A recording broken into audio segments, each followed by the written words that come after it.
거룩한 주일 들어가신 우리 하나님께 감사와 영광과 찬양을 올려드립니다. 우리 다 같이 찬송 드리면서 예배 준비하겠습니다. 찬송가 301장 같이 찬송 드리겠습니다.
시간이 되었으므로 찬양의 조합에 맞춰서 10월 셋째 주 예배를 하나님께 올려나갑니다.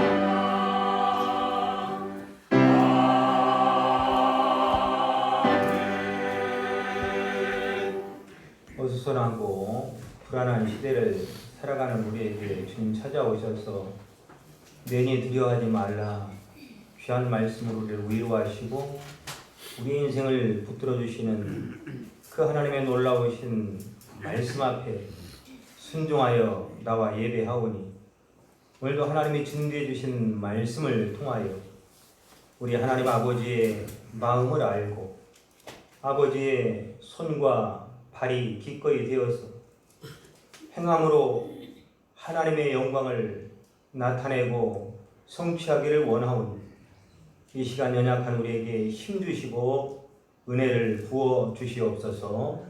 예수님의 이름으로 기도드립니다. 아멘. 찬송가 70장 찬양 부르시고 김수영 안수집사님께서 기도하시겠습니다.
기도하십니다.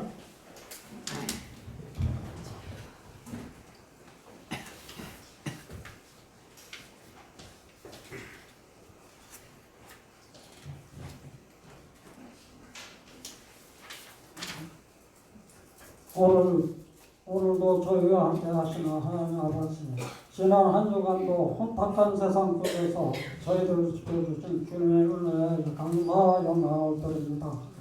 거룩한 주일날 주님 전에 나와 예배드리게 하여 주심도 감사드립니다. 지난 한 주간 저희들의 삶은 하나님 말씀보다는 세상의 가치와 유혹에 다 흔들렸고 주님의 뜻보다는 세상의 풍조가 또 연연하며 살아왔음을 고백하오니 용서하여 주시옵소서. 저희들이 믿음이 부족할지라도 주님께서 긍휼로 덮어주시고 세상의 삶 속에서 날마다 세상의 유혹에 흔들리지 않게 지혜와 용기를 주시옵소서. 저희 교회 성도 중 육신의 질병으로 고통받는 성도, 경기 침체로 인하여 경제적인 어려움, 힘든 나날을 보내고 있는 성도들에게 치료와 위로를 주시사 모든 일에 감사하며 살 수 있는 삶으로 이끌어 주시기를 원하옵나이다. 또한 코로나 전염병 치료를 위해 봉사하는 의사와 간호사, 코로나 치료 약품을 전수하는 종사자들에게 위로와 건강을 주시옵고 코로나 전염병 치료제가 빠른 시일에 개발되어 전염병이 종식되어 모든 일이 정상적인 생활로 돌아가게 역사하여 주시기로 기도드립니다. 다음 주에 있는 목사님 이임식과 장로 임직식이 계획한 대로 하나님의 축복 속에 잘 이루어지게 하여 주시옵소서. 오늘도 예배를 인도하시는 목사님에게 영육간의 건강을 주시고 오늘 말씀을 전도하실 때 우리 모두가 많은 은혜 받는 예배 시간이 되게 하여 주시옵소서. 비전교회 찬양대의 아름다운 찬양을 기쁘게 받으시고 찬양대원 모두에게 건강함을 주시사 코로나 전염병을 극복할 수 있도록 축복하여 주실 줄 믿사옵고 오늘도 예배를 위해 보이지 않는 곳에서 묵묵히 봉사하시는 성도들에게 축복하여 주시기를 원하오며 새로운 기회와 도전을 주시는 예수 그리스도 이름으로 기도드렸습니다. 아멘.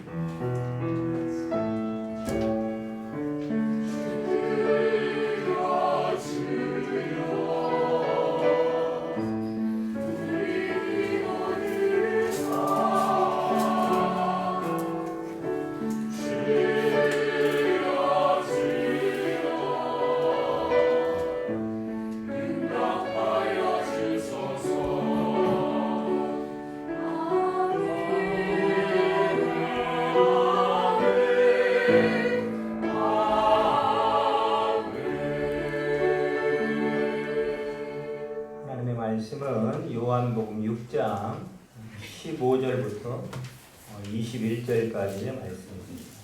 요한복음 6장 15절부터 21절까지의 말씀을 제가 봉독해 드리겠습니다.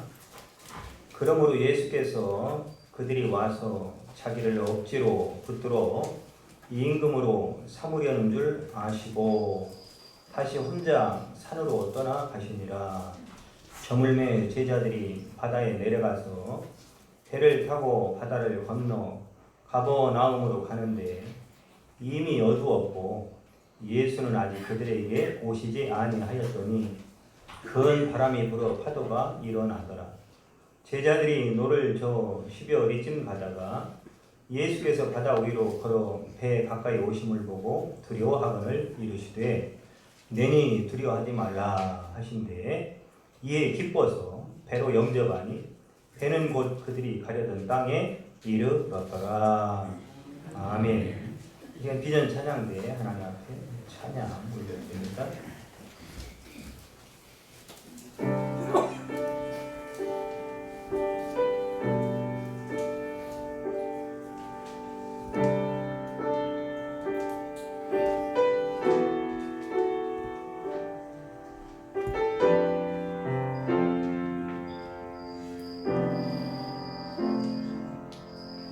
내게 생명을 주신 주님 한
아침에 부르기가 참 어려운 찬양인데 귀한 찬양 감사합니다.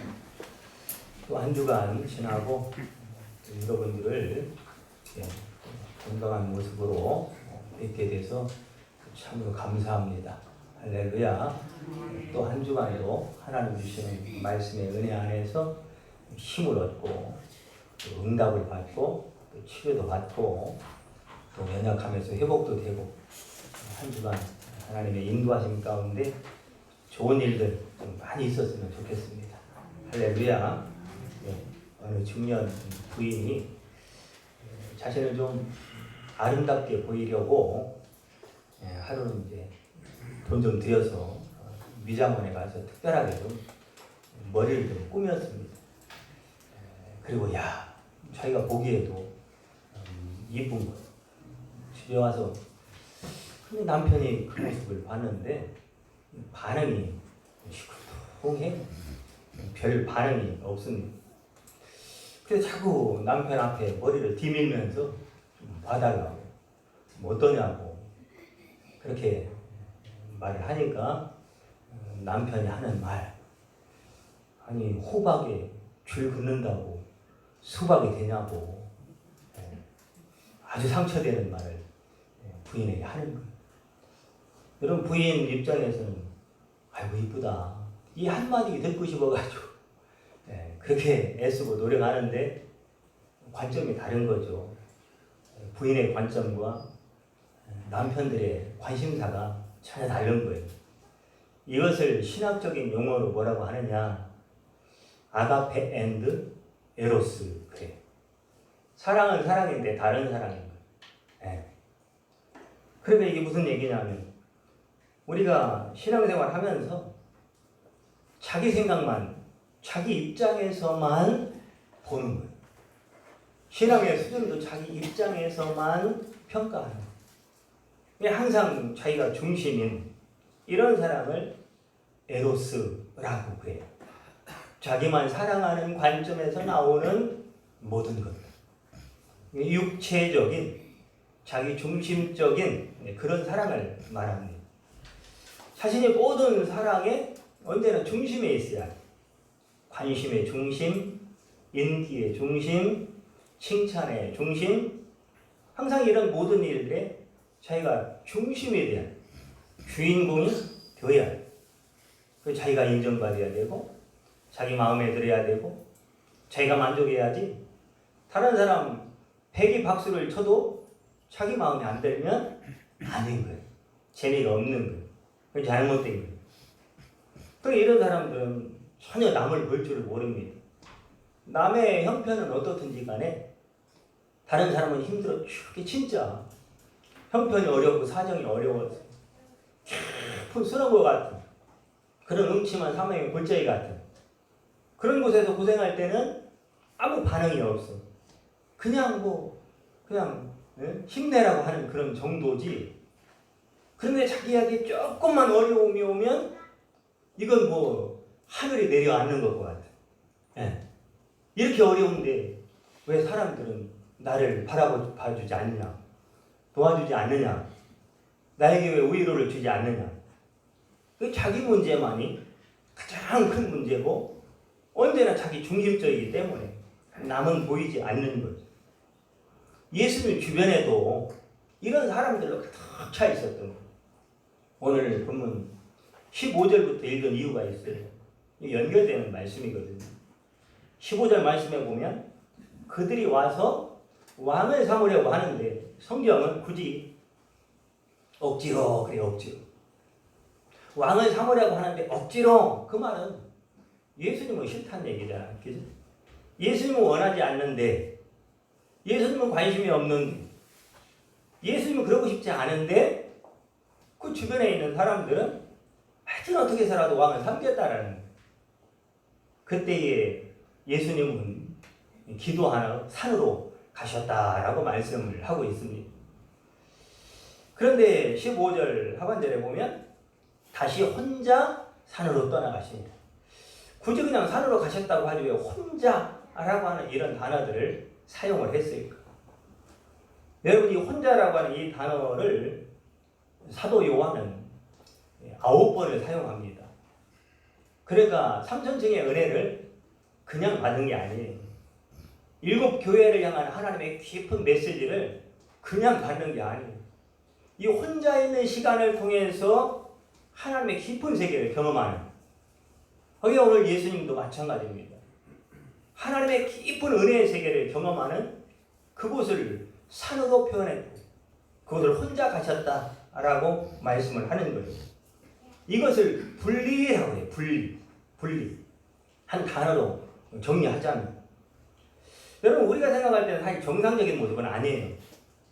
아니 예수님이 혼자 복음을 전해서 사람을 구원하는 것보다는 이렇게 많은 사람들이 예수님을 따르는데 그 많은 사람들을 활용해서 복음을 전한다면 얼마나 많은 사람들을 더 많이 구원을 할 수가 있겠습니까? 우리의 생각은 당연한 거잖아요. 그런데 예수님은 사실 그렇지 않아요. 이게 이제 우리와 예수님의 관점이 차이가 나고 있는 그런 갭이 얼마나 큰가를 보여주고 있는 거죠. 여러분 이해하기 쉽게 말하면, 여러분 우리 교회가 뭐 소문이 나가지고 아니면 하나님의 역사에 소문이 나가지고 사람들이 이렇게 몰려온다고 생각을 해보세요. 얼마나 좋겠습니까? 아멘 안 하시네. 앞으로 그렇게 될 줄 믿습니다. 아멘. 네. 사람들이 그렇게 몰려오면 막 얼마나 난리가 나겠습니까? 야, 하나님의 역사라고 다들 말하지 않겠습니까? 하나님이 이렇게 축복했다고 말은 그렇게 하지 않겠습니까? 그리고 여러분 그 많은 사람들을 통해서 얼마나 많은 귀한 일들을 하겠습니까? 선교도 하고, 구제도 하고, 또 교회도 아름답게 져서 더 많은 사람들이 와서 말씀을 들을 수 있는 기반을, 환경을 마련해 주고. 여러분 예수님도 사실은 뭐 다를 게 뭐가 있겠습니까?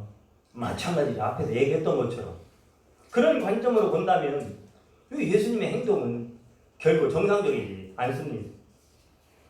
예수님을 따르던 무리들을 6장 2절 읽지는 않았습니다만은 큰 무리가 따랐다 이렇게 성경은 굳이 표현을 하고 있어요. 이게 말 그대로 벌떼 같은 무리란 뜻이에요. 큰 군중들, 많은 군중들.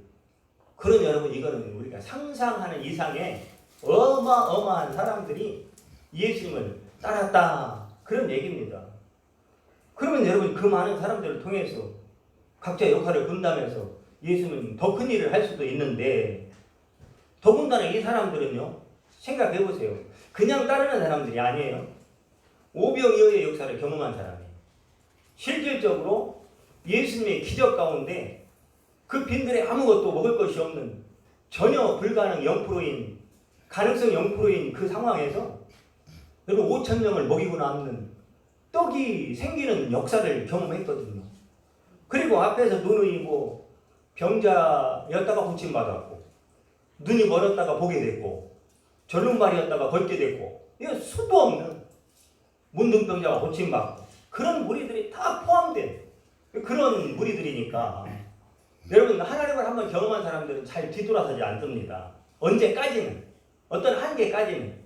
그러니까 이 사람들은 얼마든지 헌신이 준비된 사람들입니다. 무슨 일을 시켜도 노라고 말하지 않아요. 얼마든지 큰 일을 할 수 있는 가능성과 형편을 가진, 상황을 가진 그런 사람들이었다라고 하는 거예요. 그런데 예수님은 과감할 정도로, 너무 이상할 정도로 정상을 벗어난 방법과 같은 그런 방식으로 그들을 떠났다. 그들과 분리하셨다. 이렇게 말씀하고 있다라는 거예요. 왜 그랬어? 왜 그래요? 이유는 단 한 가지. 이유는 단 한 가지. 하나님의 영광과 그 모든 것들조차도 바꿀 수 없다는 말입니다. 하나님의 영광과.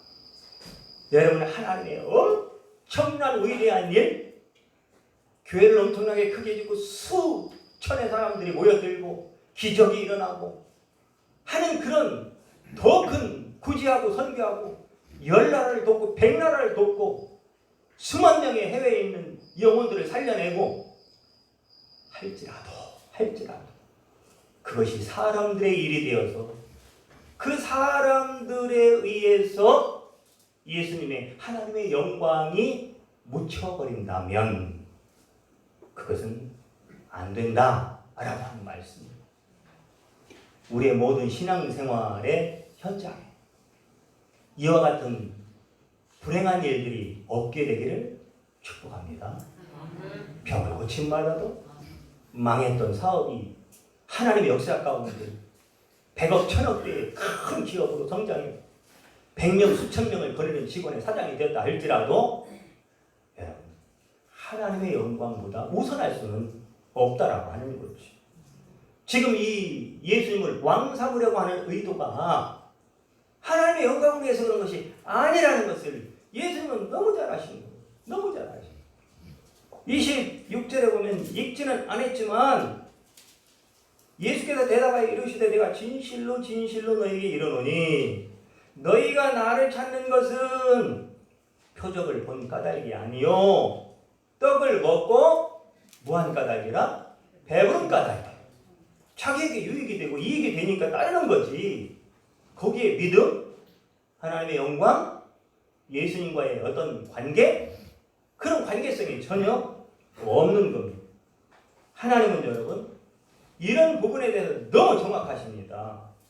그래서 우리가 수시로 이건 수시로 정말로 수시로 무시로 내가 하나님과 분리되었는가 사람과 분리되었는가. 여러분 사람과 분리되면 하나님과는 이상하게 가까워지죠. 그런데 하나님과 분리되면 이상하게 또 그런 사람들은 사람과 가까워져요. 여러분 가까워지는 게 무슨 큰 잘못이겠습니까? 가까워져야죠. 서로 사랑해야지. 그러나 우리가 조심해야 될 부분은 뭐냐?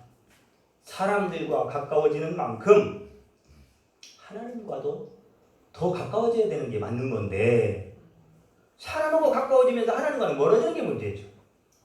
하나님과의 관계가 지금 끊어지는 게 문제죠. 지금 그것을 말씀하고 있는 겁니다. 어떤 경우도 하나님은 자기의 영광이 무엇으로도 묻히기를 폄하되기를 원하지 않으신다라고 하는 거예요. 하나님은 어떤 하나님이라? 질투하시는 하나님. 하나님 뭐 질투까지 하시느냐? 아닙니다. 하나님은 질투하셔요. 그래서 하나님은 어떤 선을 넘으면 가차없이 질투하셔요. 그것이 설령 부부관계일지라도 설령 어떤 친구관계라 할지라도 어떤 관계라 할지라도 마찬가지입니다. 여러분 우리는 그래서 정기적으로 오늘 예수님처럼 산에 가는 골방에 들어가는 습관을 가져야 되는 거예요. 그렇게 훈련해야 되는 겁니다. 오직 하나님만 바라고 어떠한 경우에도 흔들리지 않고 갈 때처럼 여기 갔다 저기 갔다 동으로 갔다 서로 갔다 그러지 아니하고 초지일관 하나님만을 바라보는 그런 시간과 습관을 가져야 된다라고 하는 겁니다. 때로는 여러분 그럴 수 있어요. 하나님 목사님 내가 그 말은 알겠지만 내가 여유가 있으면 왜 그러겠습니까? 내 삶이 힘들고 먹고 살기 힘들고 호달프고 애쓰 너무 힘들어서 시간이 없어서 그런 거지 누가 그러고 싶지 않겠습니까? 라고 말하지만 여러분 지금 예수님 이 상황을 환경을 몰라서 그러겠습니까? 우리 아픔과 수고와 눈물과 그 슬픔을 여러분 고통을 몰라서 그러겠습니까? 그럼에도 불구하고 어떤 학생들은 어떤 중요한 시험의 순간이 다가오면 공부는 참 열심히 해야죠.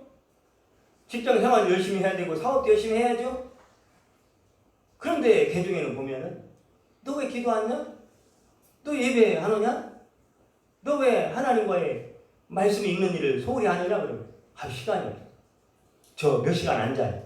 여러분 하나님은요 몇 시간 앉아도 잠을 못 자고라도 하나님과 만남의 시간을 반드시 가져야 된다 라고 말하는 거예요.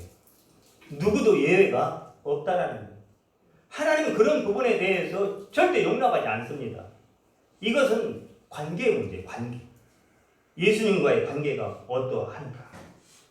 그래서 옛날에 보면 나는 옛날에 신앙생활 잘했는데 옛날에 이런 기적도 체험했고 내가 진짜 막 집도 팔아서 어떤 경우는 막 엄청난 헌신도 했는데 근데 여러분 지금은 어떠냐면 지금은 옛날에는 관계가 좋았어 예수님과 그 지금은 여러분 이 제자들이 어떤 사람들입니까? 지금 계속 예수님과 함께 먹고 함께 사는 사람들이잖아요. 근데 지금은 어떠냐는 얘기죠. 지금은 예수님과 떠나 있죠. 분리되어 있습니다. 예수님은 살아 계시고 제자들은 배를 타고 바다를 건너가고 있고 여러분 하나님과 만나는 시간은 여러분 결코 시간이 없어서 상황이 그리고 환경이 그래서 여러분 그 시간을 소홀히 하고 포기하면 결코 안 되는 것입니다.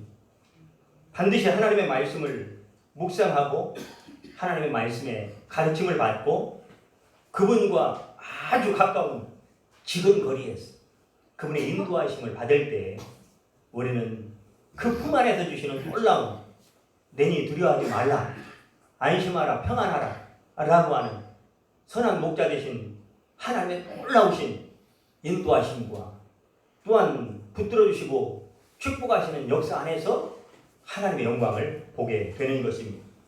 이런 상황 가운데에서 지금 제자들이 이제 배를 타고 바다를 건너가고 있는 겁니다. 그런데 17절 말씀에 보니까 단서를 달아요. 그런데 예수님은 그래요. 아직 예수님. 그러니까 지금 제자들의 상황과 예수님의 상황과 다르다. 지금 일치가 안 되는 거예요. 아직 예수님은. 지금 그들은 예수님과 상관이 없는 거예요. 여전히 예수님과 분리되어 있고 단절되어 있는 상태를 말합니다. 물론 예수님이 먼저 보내셨습니다. 그 부분은 오늘 다루려고 하는 게 아니에요. 여러분 예수님과 분리된다는 것이 여러분 꼭 나쁘다라고 말할 수는 없어요.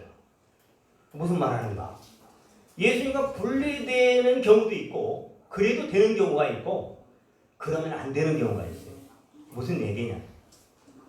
여러분 자녀들이 성장을 해가지고 이제 공부를 참 잘해가지고 공부를 못해도 뭐 취직한 경우도 있고 취직을 해서 부모를 떠나는 경우 있잖아요.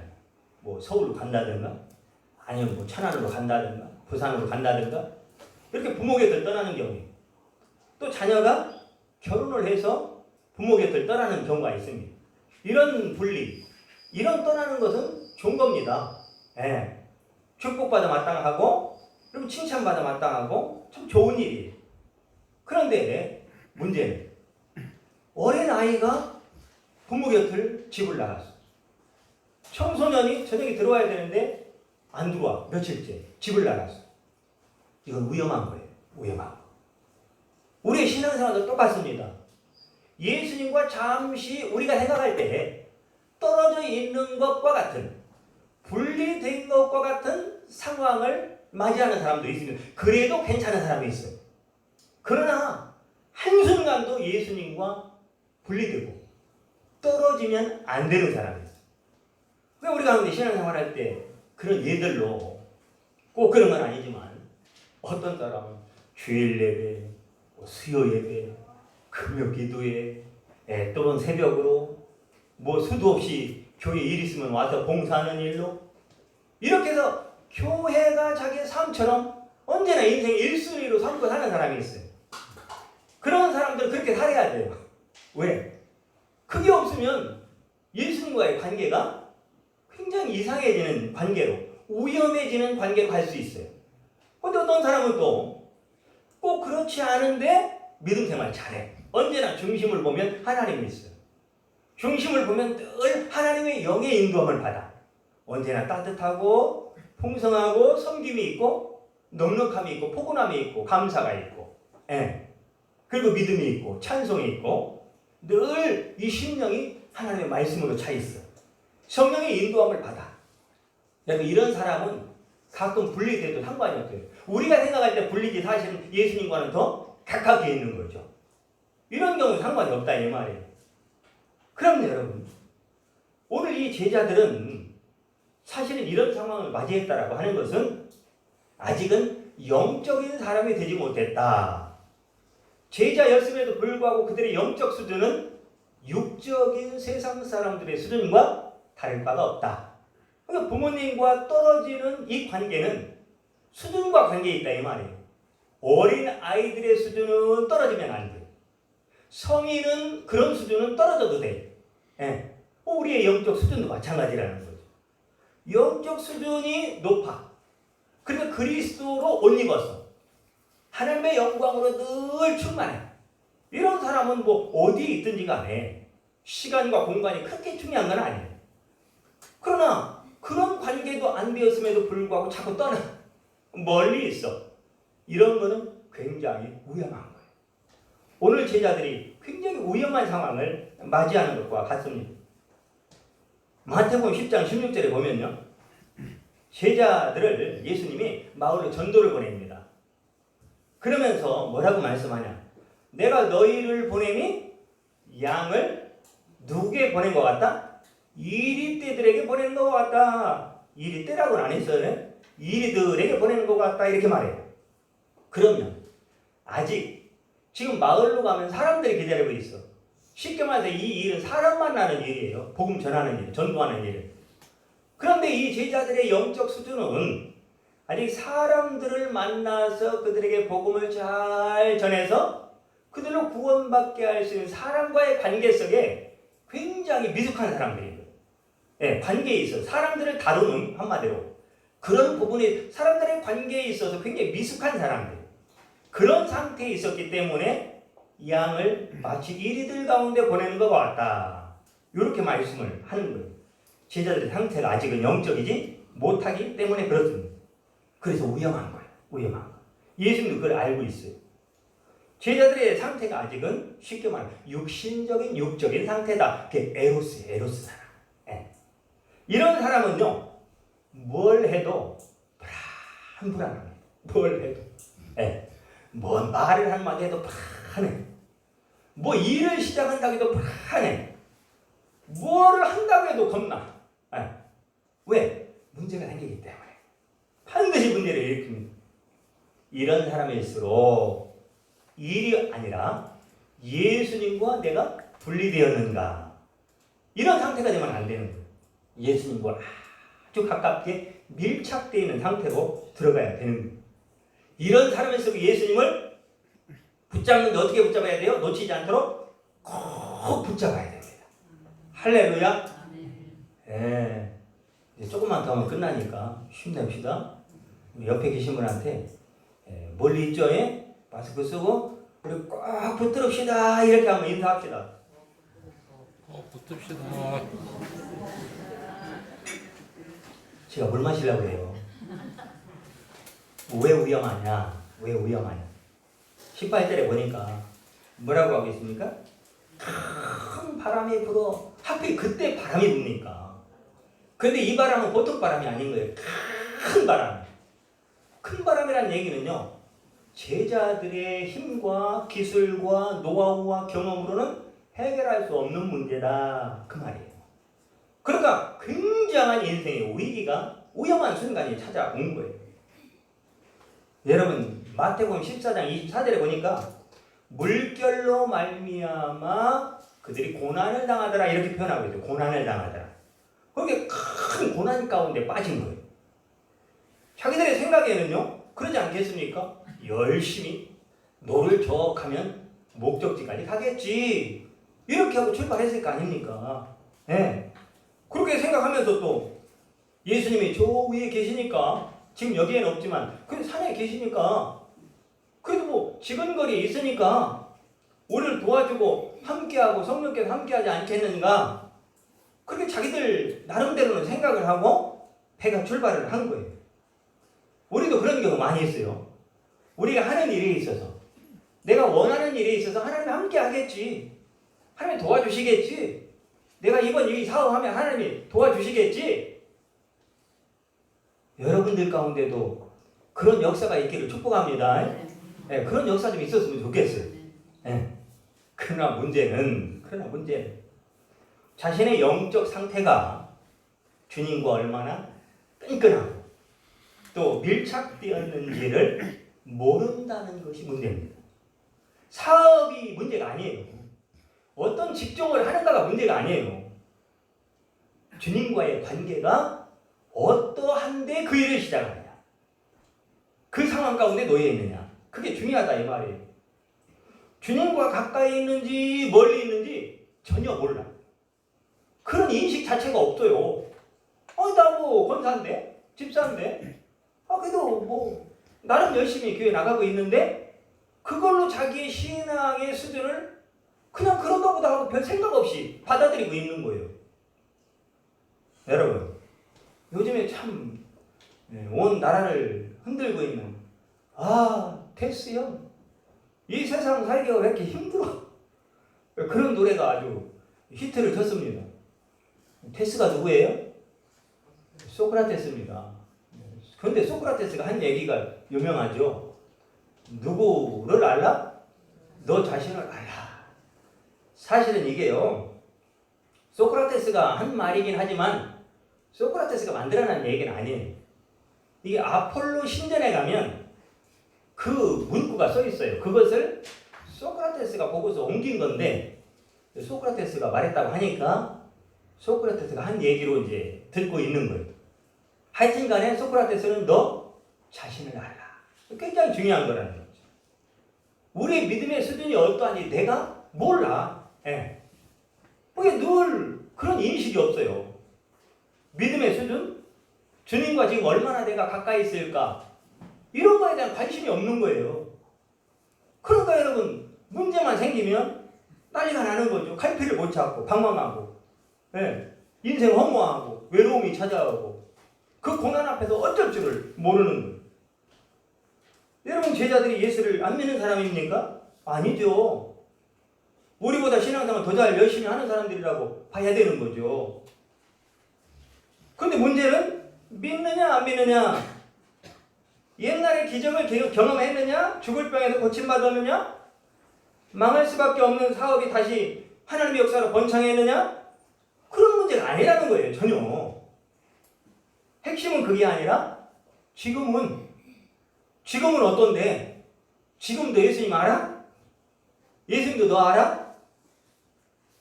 여러분 요즘 TV에 나오는 아주 유명한 사람들 잘 알죠? 대통령도 알죠? 여러분, 또 BTS 세계 아주 난리인데 BTS 잘 알죠? 근데 그 사람들은 저와 여러분들을 알까요? 몰라요. 여러분, 아주 상식적인 것 같은데 우리는 신앙생활에 이 상식을 생각을 안 합니다.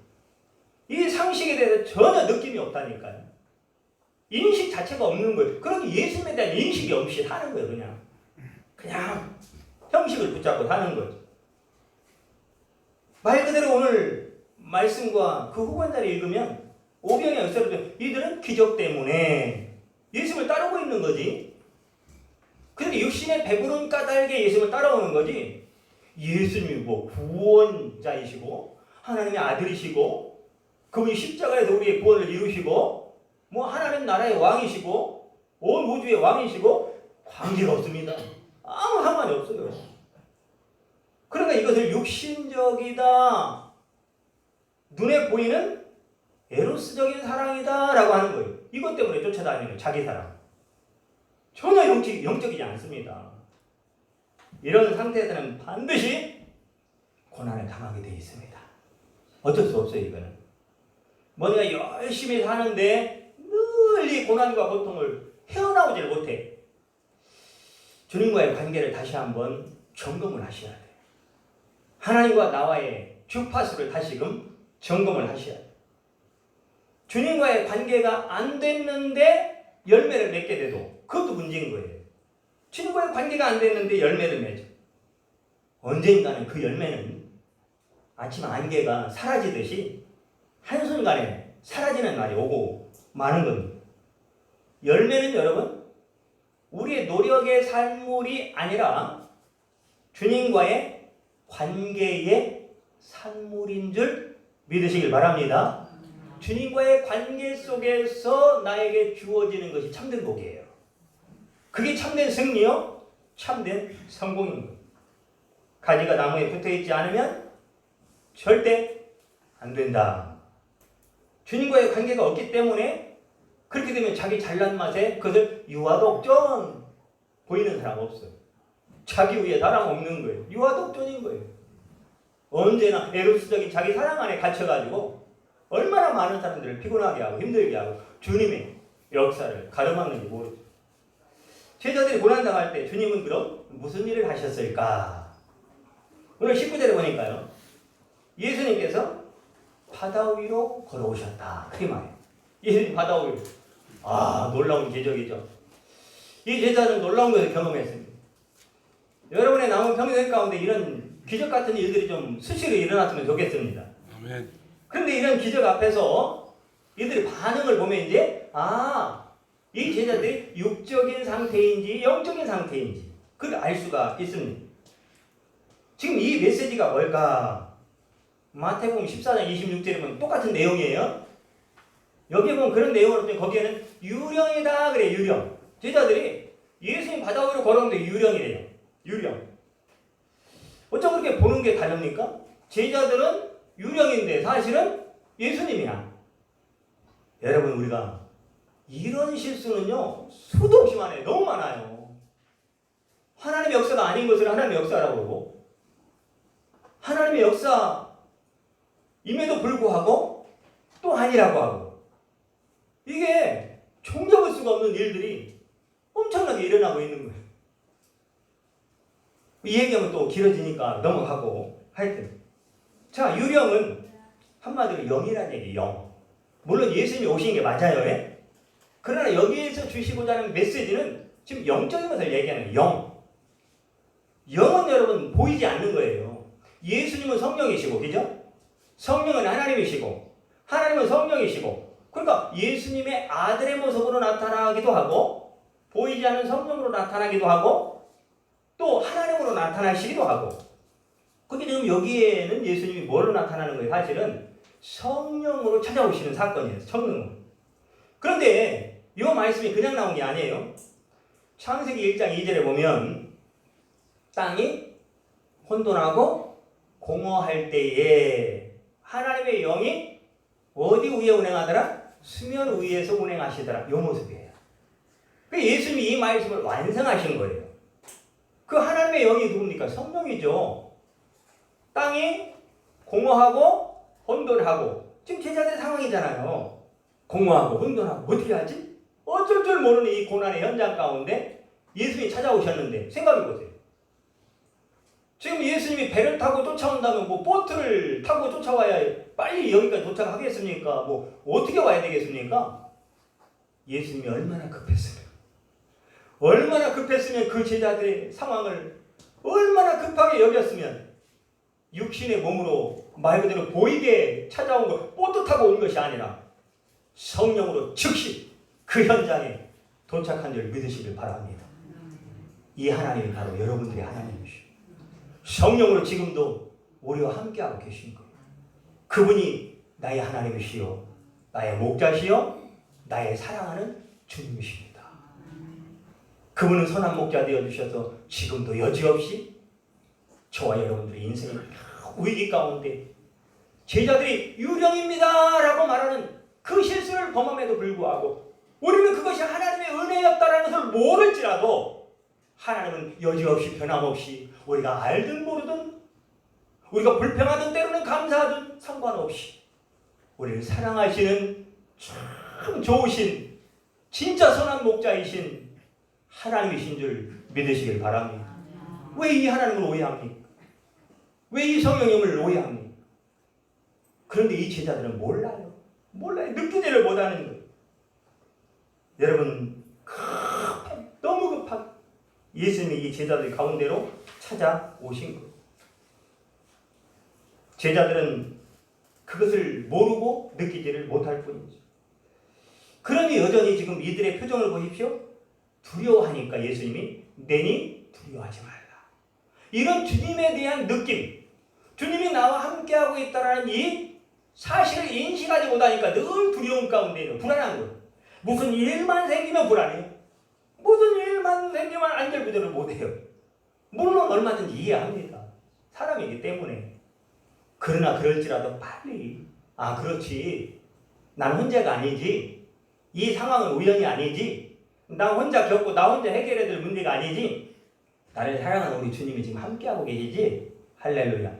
이것을 깨닫는 은혜가 있게 되길 바랍니다. 아멘. 그럴 수 있지만 빨리 깨달아야 돼요. 그리고 성령으로 그들이 유령이라 말할 정도로 영으로 찾아오신 것은 무슨 의미겠습니까? 여기서 단지 한 번 그들을 구해주고 고난에서 건져주기를 원하는 하나님의 마음이 아니라 앞으로도 제자들의 모든 평생 내가 이와 같이 너희들과 함께 할 것이라고 하는 미래에 대한 약속인 줄 믿으시기를 바랍니다. 얼마나 좋으신 주님입니까? 얼마나 좋으신. 그것을 믿고 그러니 두려워하지 말라라고 하는 그런 메시지인 것입니다. 여기는 없지만 마태의 복음에는요. 베드로가 그것을 예수님인 것을 나중에 깨달아요. 그래서 주여 그래 주여. 주님 나의 주인이라는 거. 주님이라는 말이 나와요. 그럼 주님이시거든 나를 명하여 오라 하소서. 그렇게 말해요. 그런데 예수님 뭐라고 해요? 와! 그래 와. 와! 별로 느낌이 없으시죠? 누구에게 지금 말씀하셔요? 성령께서 지금 여러분 앞에서 와! 오라는 거예요. 야, 그 순간에 베드로가 변합니다. 지금까지 육적인 사람이었던 베드로가요, 영적인 사람으로. 그게 뭐예요? 단순히 바다 위를 걸었다는 게 아니에요. 그것은 오라라고 하는 말씀에 바다 위를 걸어가는. 이게 뭐예요? 영적인 사람으로 변했다라고 하는. 놀라운 변화.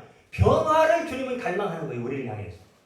단순히 우리가 어떤 문제를 해결받고 여러분 그럴 수 있죠. 얼마든지 하나님은 그런 역사를 일으킵니다만은 그 메시지는 뭐냐? 변화예요. 변화. 그런데 이게 쉽게 되질 않아요. 여러분 베드로가 한순간에 된 것 같습니까? 아니죠. 수도 없이 넘어지고 또 회개하고 나는 죄인입니다. 또 넘어지고 또 실수하고 또 회개하고 이런 시간은 수도 없이 이런 하나님의 기적을 수도 없이 반복하면서 영적인 사람으로 변화되는 거예요. 마치 산 위에 골짜기에 있던 그 돌, 큰 모나고 날카로운 큰 돌이 홍수와 또 여러 가지 비바람 속에서 밑으로 쭉쭉 흘러내려오면서 부딪히고 오랜 세월 동안 저 밑에 바닷가에 이르렀을 때는 저 하천에 이르렀을 때는 그 조그마한 동글동글하고 매끌매끌한 그런 조약들이 된 것과 마찬가지라고 하는 거예요. 여러분 하나님의 사람, 믿음의 사람, 정말로 하나님의 마음을 아는 하나님의 아들로의 변화는 여러분 그렇게 쉽게 되는 게 아니에요. 그 한 사람이 만들어지기까지는 얼마나 많은 인고의 세월과 또 실수를 반복하고 또 엎어지고 다시 세워지는 또 기적을 체험하고 하나님의 은혜를 체험하고 또 넘어지고 무너지는 이런 가운데 세워지는 건데 이것은 결국은 영적인 사람 비로소 예수님과 주님과 제자들은 올바른 주님과 제자의 관계 속으로 이때 비로소 들어가게 되는 거예요. 그러므로 그 안에 있는 제자들은 이제는 가지가 나무에 붙어있으면 저절로 그의 인생은 복음의 사역이 그들의 인생의 삶이 하나님의 영광과 뜻을 위해서 그냥 사라지는 거예요. 여기에 다른 얘기가 필요가 없는 거예요. 어떤 불평도 뭐 이유도 따지는 것도 없는 거예요. 그러니 베드로가 십자가에 거꾸로 죽는 거 아니겠습니까? 여러분 야고보도 그렇게 칼로 죽임을 당하는 거 아니겠습니까? 세례 요한도 그렇고요. 나중에 도마는 먼 땅에 가도 그도 역시 외경에 보면은 거꾸로 십자가에 달려 죽을 정도로 여러분 그렇게 하나님 앞에 죽음을 각오하고 나가는 거 아니겠습니까? 이런 믿음이 한 사람 만들어지는 일에 우리 교회를 세우셨을지도 몰라요. 그 한 사람의 믿음의 사람, 정말로 하나님의 마음을 아는 그 하나님의 마음과 딱 맞아떨어지는 다윗과 같은 내가 내 중심을 보았고 너는 내 마음에 합한 사람이라고 하는 그 한 사람. 성경에 합한 사람이라 다윗 한 사람이에요. 그 다윗은 예수님을 예표하죠. 예수님과 밀착된 관계를 갖지 않으면 절대 하나님과의 합한 사람은 나오지 않습니다. 여러분, 어떤 일을 하려고 하지 말고 어떤 사람으로 내가 변화될 것입니까? 그래서 이런 임직식이나 고임식도 정말로 사람의 인기와 아우성과 그 북적북적함에 하나님의 영광이 묻히면 절대 안 되는 거예요. 이런 실수를 범하면 안 되는 거예요. 이럴 때일수록 더 모두가 나는 아닌데 하지 마시고, 우린 공동체성을 가지고 있는 거예요. 하와가 죄를 범했는데 아담에게 책임을 물으세요. 그게 공동체성이에요. 나는 이 일에 관계가 없는데 아닙니다. 비전 교회라고 하는 공동체의 이름을 가지고 한 교회에 나오는 여러분 모두는 하나입니다. 그렇기 때문에 모두가 하나님 앞에 지금이야말로 골방에 산에 올라가 하나님과 깊은 묵상의 시간을 가질 때 우리 모두는 하나님의 기름 부으심의 놀라운 은혜를 경험하게 되는 겁니다. 그리고 내니 두려워하지 말라 라고 하나님의 음성을 듣는 겁니다. 이 음성은 아무나 들려주는 것이 아닙니다. 아무나 듣게 되는 게 아니에요. 큰 무리들이 따라다니며 그들에게 말하지 않아요. 오늘 비로소 사랑하는 변화된 제자, 그 제자들에게 내니 두려워하지 마, 이렇게 주님이 말씀하고 있는 겁니다. 21절 말씀해 보니까 이에 기뻐서 배로 영접하니, 배는 곧 그들이 가려던 땅에 이르렀다. 비로소 목적지에 도착하게 되는 거예요. 누구와 만남이 이루어졌을 때? 예수님과 완전히 밀착된 관계로 다시 연합되었을 때 그 배가 목적지까지 잘 도착했다라고 말씀하고 있습니다. 주님 품 안에 있는 제자들은 여러분 얼마나 행복하고 평안하겠습니까? 모든 불안과 두려움은 아침 안개처럼 사라져버리고, 여호와는 나의 목자신 내게 내가 부족함이 없습니다 라고 하는 고백이 나오지 않겠습니까? 주님께서 제자들을 찾아오셨을 때 제자들은 그 기회를 놓치지 않았습니다. 비록 유령이다 라고 말했지만 그러나 그들은 곧잘 깨달았습니다. 주님이시라는 것, 성령께서 나와 만남을 갖고 함께하고 있다는 사실을 깨달았습니다. 그 기회를 놓치지 않고 기쁨으로 그 주님을 영접했어요. 내 마음에 받아들여 모셔드렸어요. 주님 내 안에 오세요. 주님이셨군요. 나에게 평강을 주시고 나에게 승리를 주시고 나의 길이요 진리요 생명이신 그 주님이 나를 찾아오셨군요. 주님 내 안에 들어오세요. 내 안에 오세요. 이제는 내가 사는 것이 아니라 주님께서 내 인생에 그런 키가 되고 표다가 되어서 나의 인생을 인도해 주세요라고 고백하는 현장이 되었다라고 하는 겁니다. 기회는, 은혜의 기회는 아무 때나 오는 것이 아닙니다. 오늘 말씀을 통하여 주신 은혜의 기회를 여러분 꼭 붙잡으시고, 할렐루야, 배는 곧 그들이 가려던 땅에 이르렀더라. 이 축복의 주인공들이 다 되시기를 바랍니다. 성령의 인도하심 안에서 여러분의 인생의 배가 목적지까지 안전하게 잘 도착할 수 있게 되기를 주님의 이름으로 축복합니다. 아멘. 기도합니다. 이런 놀라운 은혜를 주신 주님을 찬양합니다. 내니 두려워하지 마. 이 음성을 모두가 듣게 하여 주셔서 남은 평생 그 배가 목적지에 잘 도착했더라라고 하는 신앙의 고백과 간증들이 넘쳐날 수 있는 우리 모든 교우들 되게 하여 주시옵소서. 예수님의 이름으로 기도드립니다. 아멘. 182장 찬양입니다.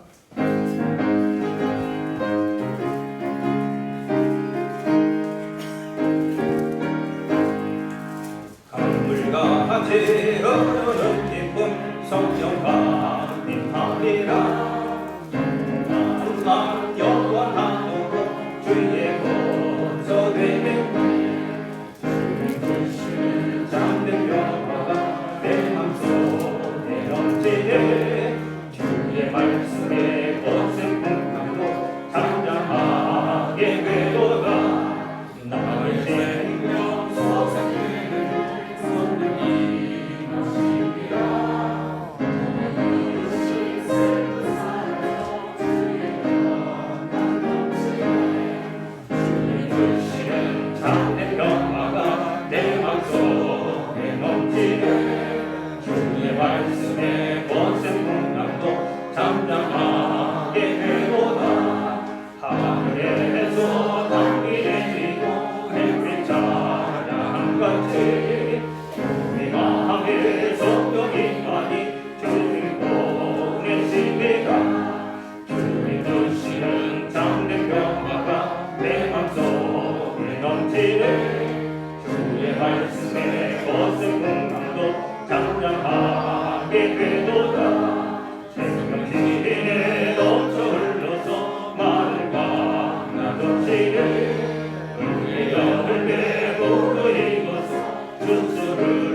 기다리네 주님 주시는 참된 평화가 내 맘속에 넘치네 주의 말씀에 거센 공강도 잠잠하게 되도다. 기도합니다.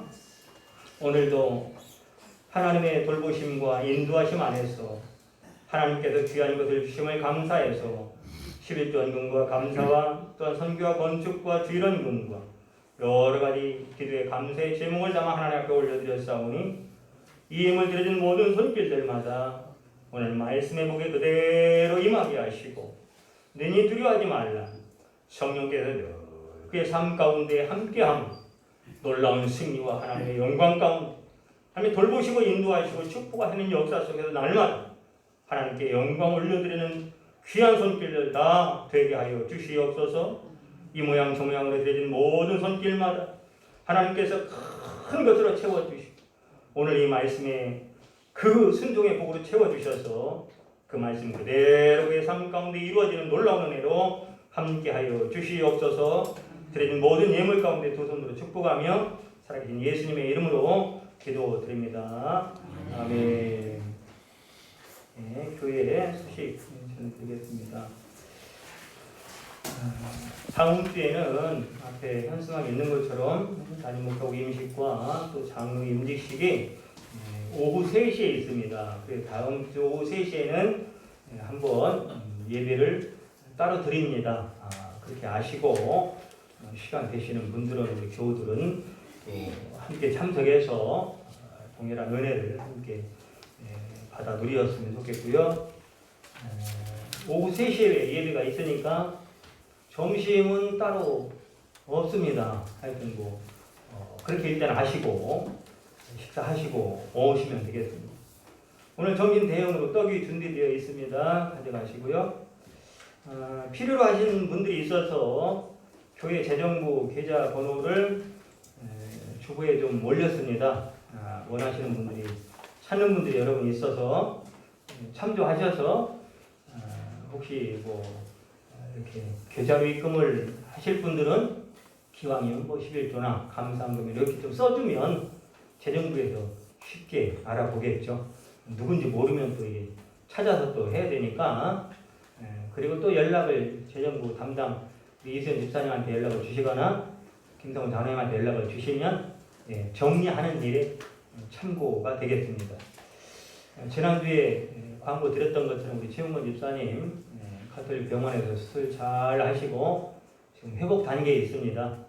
잘 회복돼서 정상으로 가정에 돌아올 수 있도록 기도해 주시고 최웅건 집사님도 어려운 가운데 나와 주셨는데 내일 새벽에 또 시간을 맞춰야 되기 때문에 서울 삼성병원에 또 가셔서 또 치료를 받아야 됩니다. 모든 과정 가운데 오늘 말씀처럼 내니 두려워하지 말라. 하나님 집사님에게 주시는 말씀인 줄 믿습니다. 아멘. 반드시 승리하고 돌아오실 줄 믿습니다. 우리 찬송가 182장 5절 부르신 다음에 우리 한번 같이 최웅란 집사님과 최웅건 집사님 또 우리 교회 교우들 가운데 정말로 장기 이렇게 병으로 또 누워있는 또 치유가 필요한 성도들을 위해 잠깐 기도하는 같이 기도하는 시간을 갖고 축도하고 마치겠습니다. 182장 5절입니다.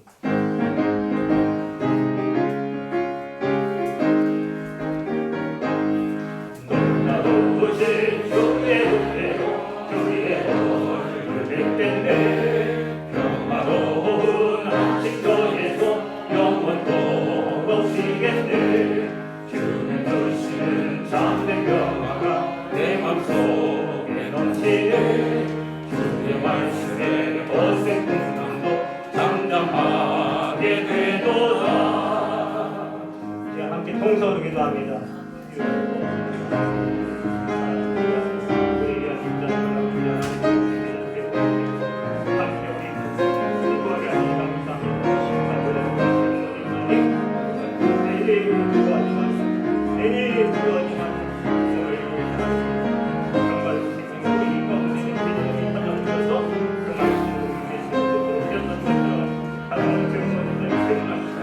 아버님 내일 필요하지만 아버지 가서 치료가 되도록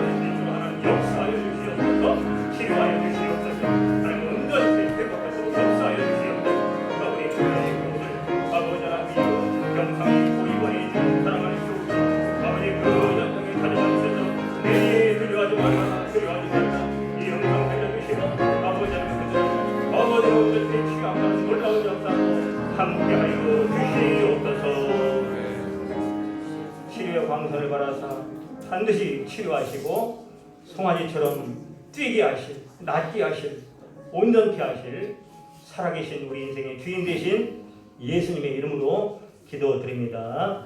아멘. 이제는 우리의 치유자, 의사, 생명이 되신 예수 그리스도의 은혜와 하나님 아버지의 놀라우신 사랑하심이 보혜사 성령님이 인도하시고 교통하시며 축복하시고 내님 두려워하지 말라 온전케 평강 가운데 인도하시는 하나님의 사랑, 그 사랑을 갈망하며 소망하는 모든 우리 교우들, 또한 병상에 있는, 또 앞으로 하나님이여 치유가 필요한 사랑하는 성도들과 또한 임직 예식, 위임 예식 위에 이 나라 민족 위에 지금부터 영원히 함께 하시기를 간절히 휴가 나옵나이다. 아멘. 아멘.